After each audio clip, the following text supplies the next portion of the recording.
அதை யாராவது கேட்கணும். பேரண்ட்ஸே கேட்டாங்கன்னா ரொம்ப சந்தோஷம், இல்லை டீச்சர்ஸ்கிட்ட சொல்லிட்டாங்கன்னா ரொம்ப ரொம்ப சந்தோஷம். அப்படி இல்லைன்னா இந்த மாதிரி யாராவது மனநல நிபுணர் தான் உள்ளே வரணும். எப்படி சார் கண்டுபிடிக்க எங்கள் பிள்ளைய வந்து மனநல ரீதியாக சரியில்லைன்னு சொல்லி எப்படி கண்டுபிடிக்க? நான் ஒரு சில விஷயங்கள் சொல்கிறேன். நான் கடைசியில் இதை கேட்பேன், யார்கிட்டையாவது ரேண்டமாக கேட்பேன். ஒன்று, நல்லா படிச்சுட்டு இருப்பாங்க, திடீர்னு மார்க் குறையும். இப்போ நம்ம தமிழ்நாடை பொறுத்த மட்டும் 7ஆம் கிளாஸ் 8ஆம் கிளாஸ் வரைக்கும் பெருசாக யாரையும் டைட் பண்ண மாட்டாங்கன்னா பெருசாக படின்னு ஃபோக்கஸ் பண்ண மாட்டாங்க. ஒரு 8th 9th ஸ்லோவாக டைட் பண்ணி 10th எக்ஸாம் ப்ரிப்பேர் பண்ணுவாங்க. It has different agenda. இப்படி தான் போயிட்டுருக்கு. இது மாறிட்டும் இருக்குது. டைம் ஸ்கூல் எப்படி நடக்குதுன்னு எனக்கு தெரியல, பட் ஆனால் நான் பரவலாக பார்க்குற ஸ்கூல்ஸ் இப்படி தான் இருக்குது. ரெண்டாவது, அவங்களுக்கு என்ன பிடிக்குமோ அதில் ஆர்வம் குறைஞ்ச மாதிரி தெரியும். இவன் முதல்லலாம் என்கிட்ட உட்காந்து பேசுன்னு பேசுவான் சார், கிச்சனில் வந்தால் கூட நிற்பான், இல்லை என் பிள்ளை வந்து எதுனாலும் என்கிட்ட சொல்லும் வைக்கும், இல்லை என்னத்தையா வரைஞ்சிட்ருப்பா செய்வா, இல்லை ஆடுவா செய்வா. இப்போ எதுவுமே பண்ணுறதில்ல. இதுக்கு முன்னாடி பண்ணிகிட்டு இருந்த விஷயத்தில் ஆர்வம் குறையும். முதல் விஷயம் என்னது? சடனாக மார்க் குறையிறது. ரெண்டாவது, திடீர்னு பிடிச்ச விஷயத்தில் ஆர்வம் குறையுது. அந்த பிள்ளைக்கு அது ரொம்ப பிடிச்சிட்டு இருந்திருக்கும், அதில் ஆர்வம் குறைஞ்சிருக்கும். ரெண்டாவது. மூணாவது, யார்கிட்ட ரொம்ப பிடித்தமாக பேசிகிட்டு இருந்தாங்களோ அவங்கக்கிட்டேருந்து பேச்சுவார்த்தை இல்லாமல் சைலண்ட் ஆகிடுறது. அது கூட படிக்கிற பிள்ளைகளாக இருக்கலாம், உங்கள் வீட்டில் இருக்கலாம். அது தெரியும், கூட யார் இருக்கீங்களோ உங்களுக்கு தெரியுமே, முன்ன மாதிரி பேசுகிறது இல்லையே. சரி சார், நீங்கள் சொல்கிறது எல்லாமே என் பிள்ளைக்கு இருக்கிற மாதிரி இருக்கே, அப்போ ஏதோ பிரச்சனையோ அப்படின்னு கேட்டிங்கன்னா, இது 1 நாள் 2 நாள் இருந்தாலும் ஒரு பிரச்சனையும் இல்லை, பயப்பட வேண்டாம். தொடர்ச்சியாக ஒரு 15 நாள் 20 நாள் 1 மாதத்துக்கு மேலே அப்படியே இருக்காங்க அப்படின்னா that is not a good sign. நான் திருப்பவும் சொல்கிறேன், இது எல்லாத்துக்கும் வருமானம், எல்லாத்துக்கும் வரும். மொதல் டெஸ்ட்டில் வாங்கின மார்க் 2வது டெஸ்ட்டில் வராது, திடீர்னு கீழே போகும், அப்புறம் மேலே வரும், அப்புறம் மறுபடியும் கீழே போகும். அது ப்ராப்ளம் ஆகுதுன்னா அது ப்ராப்ளம் இல்லை. தொடர்ச்சியாக ஒரு 15 நாள் 20 நாள் இப்படியே இருக்காங்க, தொடர்ச்சியாக ஒரு 1 மாதம் இருக்காங்க அப்படின்னா தட் இஸ் ப்ராப்ளம். ரெண்டாவது, இது வந்து முதல்ல சொன்னது வந்து செயல் ரீதியாக நடத்தை ரீதியாக இருக்கக்கூடிய தொந்தரவு. ரெண்டாவது நான் சொல்கிறது உணர்ச்சி சம்மந்தப்பட்டது. Changes in sleep and eating habits. தூங்க மாட்டாங்க, இல்லை நிறைய தூங்குறது, நிறைய சாப்பிட்றது. நாங்கள் இப்போ வந்து என்ன மாதிரி இப்போ தொந்தரவு பார்க்குறப்போனா, சார் இவன் தினமும் சிக்கன் இல்லைன்னா தூங்க மாட்டான், அந்த பிரச்சனை யாராவது இருக்கா அவங்க வீட்டில்? பொறிச்சதாக கேட்குறான், போட்டு பாடாப்படுத்துகிறான், இது வேணும்னு சொல்ல. அப்படி எதுவுமே இல்லையா? இருக்கா? ஆச்சரியமாக இருக்குது. இல்லைன்னுலாம் ஓ அங்கே இருக்காங்க, ஹாய் இருக்கு. ஓ, சம்பந்தம் இல்லாமல் வலி வரும். திடீர்னு எனக்கு வகுத்த வலிக்குது, அந்த வகுத்த வலிக்கு தலைவலியை மெஷர் பண்ணுறதுக்கு எந்த டெஸ்ட்டும் கிடையாது. ஆனால் அந்த வலி தான் எல்லாத்துக்கும் வரும். அந்த வலி ஏன் வருதுன்னு நான் சொல்கிறேன். அது வந்து பதட்டத்துக்கான தொந்தரவு. ஏன் அப்புறம் பேசுங்க, நான் வேறு இங்கே வந்து கிளம்பி வந்து பேசிகிட்டு இருக்கேன், நான் முக்கியமான மீட்டிங்கில் இருக்கேன்னு சொல்லியிருக்கேன். வரிசையில் உட்காந்து எப்படி சங்கடப்படுத்தலாமா?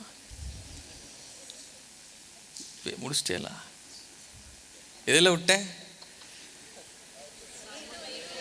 வகுத்த வலியும் தலைவலியும் வந்து பதட்டத்துக்கான அறிகுறி, பதட்டம் படபடத்துக்கான அறிகுறி. இந்த பிள்ளைகளுக்கு வாயை திறந்து பதட்டம்னு சொல்லாது.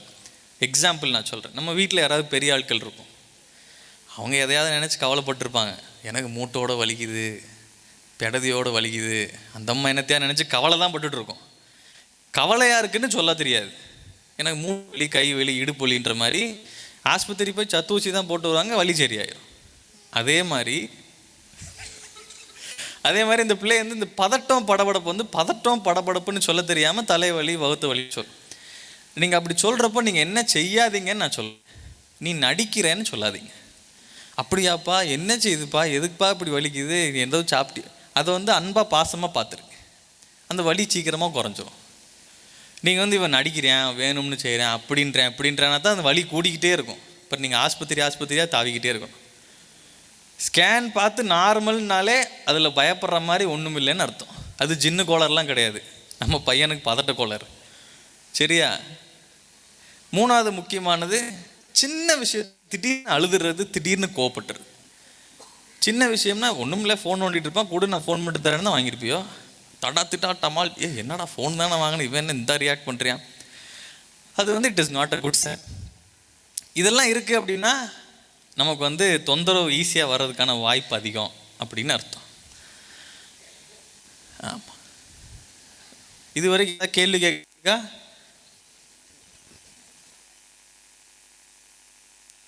இது வரைக்கும் ஏதாவது கேள்வி கேட்க வேண்டியிருக்கு, இது புரியல, இந்த ஸ்பீடு போதுமா, இன்னும் ஃபாஸ்ட்டாக போகலாமா, ஸ்லோ பண்ணணுமா, சீராக போயிட்டுருக்கா? ஃபைன். இது நான் கொஞ்சம் விளக்குறேன். இப்போ நம்ம சொல்லிட்டு இருந்தோம் இல்லையா, இது எல்லாமே எதுக்காக நான் இதை சொல்கிறேன் அப்படின்னா, குழந்தைகளை கூட்டிகிட்டு ஆஸ்பத்திரிக்கு வந்துடாதீங்கன்றதுக்காக நான் சொல்கிறேன். ஏன்னா இதெல்லாம் தெரிஞ்சது அப்படின்னா நீங்கள் வீட்டில் நீங்களே சமாளிச்சிடலாம். அது எப்போ அப்படின்னா உங்களுக்கு அது பிரச்சனைன்னு தெரியணும். தெரிஞ்சால் தானே சமாளிக்க முடியும். எது பிரச்சனையில் பிரச்சனை என்ன அப்படின்னா, எது பிரச்சனைன்னு நமக்கு தெரியறது தான் ஃபஸ்ட்டு பிரச்சனை. பிரச்சனைன்னு தெரிஞ்சிச்சு அப்படின்னா அதை ஸ்கூல்லையே ஸ்கூல் டீச்சர் மூலியமாவோ நீங்கள் பேரண்ட்ஸ் எல்லாமோ சேர்ந்து அதை முடிவு கட்டிடலாம். ஒரு சில பிள்ளைங்க நான் சொன்னால் எங்கே சார் கேட்குறான், கொஞ்சம் நேரத்துக்கு முன்னாடி சார் பேசிகிட்டு இருந்தப்போ சொன்னாங்க எங்கள் அப்பா வெளிநாட்டில் இருக்காங்க, இவன் நான் சொன்னால் கேட்க மாட்டேறியான், வைக்க மாட்டேறியான் அப்படின்னு நிறைய மதர்ஸ் வருவாங்க, நாங்கள் பார்த்துருக்கோம். அதை என்ன சொல்கிறோம் அப்படின்னா ரிஸ்க் குரூப்புன்னு சொல்கிறோம். ரிஸ்க் குரூப்னா என்ன அப்படின்னா, நம்ம முதல்ல பார்த்த முக்கோணம்ல யாரெல்லாம் இருக்கா? Parents, teachers, students. அது ஏன் ரிஸ்க் குரூப்புன்னு சொல்கிறோம் அப்படின்னா, பேரண்ட்ஸோட பவர் அங்கே எடுபடலை. அவங்க ட்ரை பண்ணியிருப்பாங்க, அத்தை மாமா அவங்க இவங்க அப்படி இப்படின்னு அடுத்த சர்க்கிள் யூஸ் பண்ணியிருப்பாங்க, அதுவும் வேலை செய்யலை. டீச்சர்ஸ்ட்டும் பிரச்சனையாக இருக்குது. அப்படின்றப்போ அவனுக்கு மனநல தொந்தரவு வர்றதுக்கான வாய்ப்பு இன்னும் அதிகமாகிடுது. இவங்களையும் ஸ்கூல் லெவலில் வச்சே ஹேண்டில் பண்ணிடலாம், அதாவது இங்கே வச்சே ட்ரீட் பண்ணிடலாம். இது ரெண்டாவது குரூப்.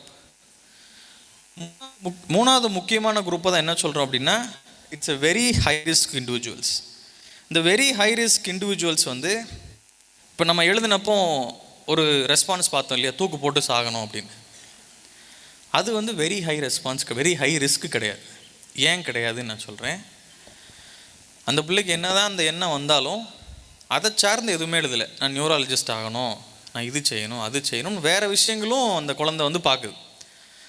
நான் தனிப்பட்ட முறையில் பேசி பார்த்தவும் அந்த தீவிரமான தற்கொலை எண்ணம் இல்லை. ஸோ அப்படின்றப்போ அது பயப்பட வேண்டாம். அது இட்ஸ் இன் ஒரு மாடரேட் ரிஸ்க் ஃபெல்லோ. ஆனால் நமக்கு தெரியப்படுத்திக்கிறது நல்லது. இப்படி ஒன்று இருக்குது. யாருக்கு தெரியப்படுத்தணும்? முதல்ல பேரண்ட்ஸுக்கு தெரியப்படுத்தணும், அப்புறம் டீச்சர்ஸ் நமக்கு தெரியணும், அதுக்கப்புறம் தான் கையாள முடியும். இந்த மேலே இருக்கிற ஹை ரிஸ்க் இண்டிவிஜுவல்ஸை தான் நான் முதல்ல சொன்னேன், 10ல் ஒரு குழந்தை அதில் வந்துடுதுன்னு நான் சொல்கிறேன். இப்போ என்ன சொல்கிறாங்க அப்படின்னா, பேரண்ட்ஸ் மத்தியிலையும் டீச்சர்ஸ் மத்தியிலையும் போதுமான அளவு விழிப்புணர்வு இருக்குது, இது எப்படி சமாளிக்கணும்னு தெரியுது அப்படின்னா அந்த ஒன்றும் குறைஞ்சிரும் அப்படின்னு சொல்கிறாங்க. அங்கே தான் உங்களோட உதவி, உங்களோட சேவை இந்த நாட்டுக்கு தேவை அப்படின்னு நான் சொல்ல வரேன். பிரேக் வேணுமா? ஒரு கேள்வி கேட்கணுமா? இல்லை கண்டினியூ பண்ணட்டுமா? குழந்தை வளர்க்குற பேரண்ட்ஸை 4 கேட்டகரியாக பிரிக்கிறாங்க. 4 கேட்டகரி அப்படின்னா, நீங்கள் எந்த கேட்டகரின்னு அப்புறம் கலராக நான் கூப்பிட்றேன். மஞ்சள் கலர் கேட்டகரி நான் சொல்கிறது தான் நீ கேட்கணும், நில்லுன்னா நிற்கணும், உட்காருன்னா உட்காரணும். அப்படி இருக்கிற கேட்டகரிலாம் யார் இருக்கீங்க? தூக்க வேணாம்னு நினச்சிக்கோங்க நீங்களா? ரெண்டாவதுக்கு நான் அப்புறம் வரேன். இந்த ரெட்டு கலர் பெர்மிசிவ், என்னமும் ஜெய், என்னையை விடு, உனக்கு சோத்தை பொங்கி போட்டுடுறேன், பீஸை கட்டிடுறேன், துணிமணி வாங்கி கொடுத்துட்றேன், என்னை விடப்பா சாமி அப்படின்றவங்க யார்? கை தூக்க வேண்டாம், நினச்சிக்கோங்க. லாஸ்ட்டு, இதுக்கும் அதுக்கும் கொஞ்சம் சின்ன வித்தியாசம் இருக்குது. அன்இன்வால்வ்டு அப்படின்னா ரூம்மேட்டு மாதிரி, அது ஒரு பக்கம் உயிர் வாழும், இது இன்னொரு பக்கம் உயிர் வாழும்.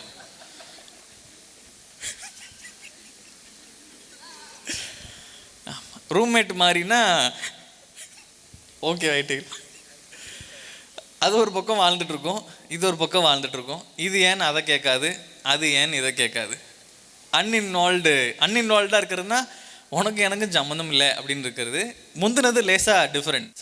இப்போ குழந்தை அம்மா திடீர்னு நான் ஃப்ரெண்ட்ஸோட பைக் ரைட் 8ஆம் கிளாஸ் தான் படிப்பான், வண்டி எடுத்துகிட்டு நான் குற்றாலம் போய் குளிச்சு வரட்டுமா? போயிட்டு வாப்பா. இவன் நைட் நான் தூங்காமல் ஃபோன் நோண்டுமா? நோண்டுப்பா அப்படின்னு இருக்கிறது. வேறு இங்கே அன்இன்வால்வ்லேருந்து கொஞ்சம் அங்கங்கே ரூல்ஸ்லாம் இருக்கும்.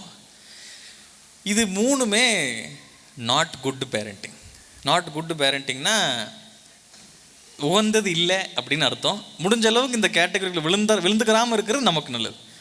சரி சார், அப்புறம் என்ன பண்ண சொல்கிறீங்க அப்படின்னா, எங்கே சப்போர்ட் தேவையோ அங்கே சப்போர்ட்டு கொடுங்க. எங்கே சப்போர்ட் தேவையில்லையே அவங்க கொடுக்காதீங்க. ஃபார் எக்ஸாம்பிள், இது வந்து என்ன சொல்கிறாங்கன்னா அத்தாரிட்டேட்டிவ் பேரண்டிங் ஸ்டைல்னு சொல்கிறாங்க. தமிழில் சொல்கிறேன். இப்போ அந்த ஒரு 12-13 வயசில் தான் வந்து அது நம்மளை எதிர்த்து பேச ஆரம்பிக்கும். புதுசாக என்னத்தையாவது சொல்லும்.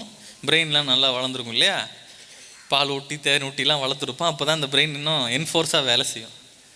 நீங்கள் என்ன செய்யுங்க அப்படின்னா, அந்த உங்கள் கான்வர்சேஷனை உரையாடல் எப்படி மாற்றிடுங்க அப்படின்னா, நீங்கள் ரூல்ஸ் போடுறதை நிப்பாட்டிருங்க. அது என்ன சொல்ல வருதுன்னு கேளுங்க.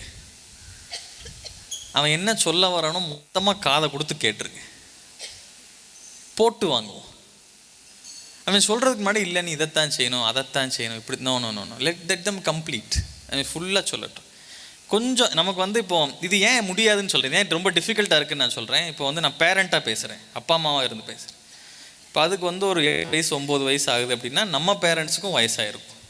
நம்ம இவங்களையும் சமாளிக்கணும், வீட்டுக்காரரையும் சமாளிக்கணும், மாமனார் மாமியாரையும் சமாளிக்கணும், இது நடுவில் இவனையும் சமாளிக்கணுன்றது வந்து கொஞ்சம் ஹெர்குலியன் டாஸ்க் தான், இம்பாசிபிள் கிடையாது. நம்ம என்ன செய்யலாம் அப்படின்னா, அது என்ன பேச வருதோ மொத்தமாக காது ஓகேவா இருக்கையில் கொஞ்சம் தண்ணி கொடுங்க. உங்களுக்கு இருக்கா? எதில் விட்டேன்?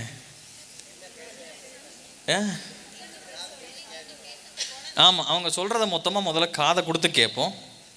ஒரு சில நேரம் நம்ம போடுற ரூல்ஸை அது மீற பார்க்கும், நம்ம தாண்ட பார்க்கும். அதை வந்து என்ன பண்ணலாம் அப்படின்னா, நீங்களும் உங்கள் பார்ட்னரும் அதுக்கு சரின்னு ஒத்துழைச்சிங்க அப்படின்னா அது ஓகே சொல்லிடுங்க. ஒரு எடுத்துக்காட்டுக்கு நான் சொல்கிறேன். இப்போ அம்மா என்ன சொல்கிறாங்க, நைட் ஆனால் 10 மணிக்கு படுத்துடணும், படுத்துட்டானா தான் நான் நிம்மதியாக படுக்க முடியும், காலையில் எழுந்திரிச்சு சமைக்க முடியும்னு அம்மா சொல்கிறாங்க. டேடி அப்போ தான் முக்கியமாக ரீல்ஸ் பார்த்துட்ருக்காருன்னு வச்சுக்கலாம். இந்த குழந்தையும் சேர்ந்து ரீல்ஸ் பார்க்குதுன்னு வச்சுக்கலாம். இப்போ வந்து பிரச்சனை என்ன அப்படின்னா, நான் தூங்குன்னு சொல்லிட்டேன், என் வீட்டுக்காரர் உட்காந்து ரீல்ஸ் பார்த்துட்ருக்காப்புல, அது கூட சேர்ந்து இதுவும் ரீல்ஸ் பார்க்குது. இது பார்க்குறதுக்கு சின்ன பிரச்சனை மாதிரி தான் தெரியுது. என்ன சார் பிரச்சனை, ரீல்ஸ் தானே பார்க்குறாங்க. காலையில் இந்த அம்மா எந்திரிச்சு எல்லா வேலையும் பார்க்கும், எந்திக்கலையான்னு ஒரு பிரச்சனை வரும். அது வந்து அரௌண்ட் மார்னிங்கே ஒரு ரணகலமாக ரணகொடூரமாகி தான் போகிற மாதிரி இருக்கும். நான் எதில் சொல்கிறேன் அப்படின்னா, பேரண்ட்ஸ் 2 பேரோ 3 பேரோ, இப்போ குழந்தை வளர்க்குறதுல வந்து எனக்கு தெரியல, நிறைய நான் முஸ்லீம் ஃபேமிலிஸ் நான் ஹாஸ்பிட்டலில் பார்க்குறது வந்து 2 பேர் குழந்தை வளர்க்குற மாதிரி தெரில, ஒரு ஊரே சேர்ந்து வளர்க்குற மாதிரி தான் தெரியும். ஊரே என்ன நான் சொல்கிறது, பக்கத்து வீடு, மாமா, அத்தை. இப்போ நான் பேரண்ட்ஸுன்னு கான்டெக்ஸ்ட் என்ன சொல்கிறேன் அப்படின்னா, பெற்றவங்கள நான் சொல்லலை, யார் அதை வளர்க்குறாங்கன்றதை சொல்கிறேன்.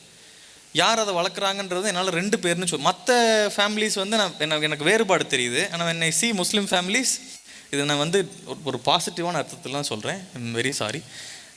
அது வந்து நல்ல விஷயம். ஆனால் நிறைய பேருக்குனால அந்த பிள்ளைய கன்ஃபியூஸ் ஆகிடுதுங்க. யார் சொல்கிறத இதை சொல்கிறத கேட்கவா இல்லை அது சொல்கிறத கேட்கவா. நீங்களாம் சேர்ந்து ஒரு முடிவு பண்ணிடுங்க. இதை தான், அதாவது better give it choice to mother. யார் அதை பெற்றாங்களோ அவங்க முடிவு எடுக்கட்டும், அதை தயவு செஞ்சு ஃபாலோ பண்ணிடு. மாமனார் மாமியார் பாட்டிலாம் இருந்தீங்கன்னா கேட்டுக்கோங்க. யார் அவங்க பெற்றாங்களோ அதை அவங்க முடிவு எடுத்தாங்கன்னா அதை ஃபாலோ பண்ணிடுங்க. மதர் ஏதாவது முடிவு பண்ணிட்டாங்க அப்படின்னா, ஃபாதர்ஸ் இருக்கீங்க அப்படின்னா பிளைண்டாக சப்போர்ட் பண்ணிடுங்க. இல்லை ஒரு சில நேரம் இல்லை சார் என் மனைவி பெருசாலாம் முடிவெடுக்க மாட்டான், நான் தான் முடிவெடுக்க அப்படின்னா, ஒய்ஃப்ஸ் சப்போர்ட் யுவர் ஹஸ்பண்ட். நீங்கள் 2 பேரும் சேர்ந்து ஒத்த முடிவாக சொல்லலைன்னா அந்த பிள்ளையை குழம்பிடுங்க. அது என்ன செய்யணும்னா, அந்த கேப்பில் புகுந்து அதை விளையாட ஆரம்பிச்சிடும். இந்த விஷயத்துக்கு நான் அப்பாட்ட கேட்குறேன், இந்த விஷயத்துக்கு நான் அம்மாட்ட கேட்குறேன் அப்படின்னு அது பாட்டுக்கு விளாண்டுட்டே இருக்கும். வேறஸ் வீல் பி டயர்டு, நம்ம டயர்டாயிடுவோம். ஓகே, இந்த ப்ரோக்ராமோட முக்கிய நோக்கம் என்ன அப்படின்னா, ஃபஸ்ட்டு விஷயம் தொந்தரவு வராமல் தடுக்கணும், ப்ரிவென்ஷன். 2வது விஷயம், அப்படி வந்துச்சு அப்படின்னா முன்கூட்டியே மருந்தில்லாத அதை என்னென்னலாம் பண்ணி சமாளிக்க முடியுமோ அதை சமாளிக்கிறதுக்கான ஸ்கில்ஸை அந்த பிள்ளைக்கு சொல்லித்தரணும். என்ன சார் ஸ்கில் எல்லாம் என்னமோ சொல்கிறியோ வைக்கிறியோ, நான் உங்ககிட்ட கேட்குறேன். நீங்கள் எல்லோரும் ஸ்கூல் படிக்கிறப்போ சம்மந்தமே இல்லாத விஷயத்துக்கு உங்கள் டீச்சர் உங்களை திட்டிருப்பாங்களா இல்லையா? திட்டு வாங்கியிருப்பேலா? நான் செய்யவே இல்லை, என்னை திட்டி போட்டாங்க, இன்ன வரைக்கும் எனக்கு மனசு கவலையாக இருக்குது. அப்போ வந்து வாழ்க்கையே இருண்ட மாதிரி இருக்கும். முடிஞ்சு வாழ்க்கையே முடிஞ்சு, என்ன எப்படி பேசிட்டாங்கன்னு. லேட்டர் அதை சமாளிக்கிறது நமக்கு ஒரு அறிவு பிறந்திருக்கும். அது யார் சொல்லியிருப்பாங்கன்னா, யாரையாவது பார்த்து பழகிருப்போம், இல்லை நமக்கே ஞானோதயம் வந்திருக்கும், இல்லை எங்கேயாவது குரானில் எங்கேயாவது ஓதுறப்போ இல்லை யார்ட்டையாவது கதை கேட்குறப்போ நமக்கு அது புரிஞ்சிருக்கும், இப்படி இதை சமாளிக்கலாம் போல். தெளிவாக பேசுகிறதின் மூலமாக பிரச்சனையை சமாளிக்கிறதுக்கு அந்த பிள்ளைகளுக்குள்ளே இருக்கிற அறிவே வேலை செய்யும்னு நான் சொல்ல வரேன். That is early intervention. Targeted support. நான் நிறைய பேரண்ட்ஸ் பார்க்குறேன், நானும் என் குழந்தையும் ஃப்ரெண்டு மாதிரி அப்படின்னு எத்தனை பேர் இருக்கியோ? இல்லை தூக்கலாம், இது பிரச்சனை இல்லாத கேள்வி, ஸ்மூத்தான கேள்வி. ஓகே, கீழே போடுங்க. இந்த ஃப்ரெண்டு மாதிரி நல்ல விஷயம், அதே சமயம் பேரண்ட் மாதிரி இல்லாமல் போயிடாதீங்க. அதில் வந்து ஒரு தின் லைன் இருக்குது. அதில் லைன் என்ன அப்படின்னா, நம்ம ஃப்ரெண்டு மாதிரின்னு சொல்கிறது ரொம்ப நல்ல விஷயம். அந்த பிள்ளையை நம்மகிட்ட அது எப்படி செக் பண்ணிக்கலாம் அப்படின்னா, அந்த பிள்ளைக்கு என்ன நடந்தாலும் நம்மகிட்ட வந்து சொல்லுதா அப்படின்னு சொல்லிட்டாங்கனாலே you are being a friend, அவ்வளோதான், முடிஞ்சு. நான் ஃப்ரெண்டாக இருக்கேன்ற பேரில் எல்லாத்தையும் பேசுவேன், அதை பேசுவேன், இதை பேசுவேன், அப்படி இப்படின்லாம் உட்காந்து பேசிகிட்டு இருக்கு, it is not a good chance. இப்போது நான் வந்து டைம் என்னாச்சு சார்? எவ்வளோ நேரம் எடுத்துக்கலாம்? என்ன ஒரு நான் வந்து ஒரு கேஸ் எக்ஸாம்பிள் சொல்கிறேன். சரி, பச்சை குழந்தைகள்லாம் இருக்காங்களா? குட்டி பிள்ளைகள்லாம் இருக்காங்க. சரி, ஓகே, ஃபைன். இந்த கேஸ் வந்து எதுக்கு எக்ஸாம்பிளாக சொல்கிறேன் அப்படின்னா, இப்படி ஃப்ரெண்டாக இருந்துட வேண்டாம் அப்படின்றதுக்காக நான் சொல்கிறேன். ஸோ அப்பா அம்மா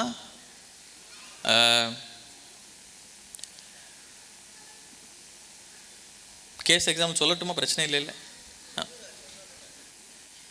ஸோ அப்பா அம்மா அவங்களுக்கு வந்து 2 பசங்க, 2மே பையன்.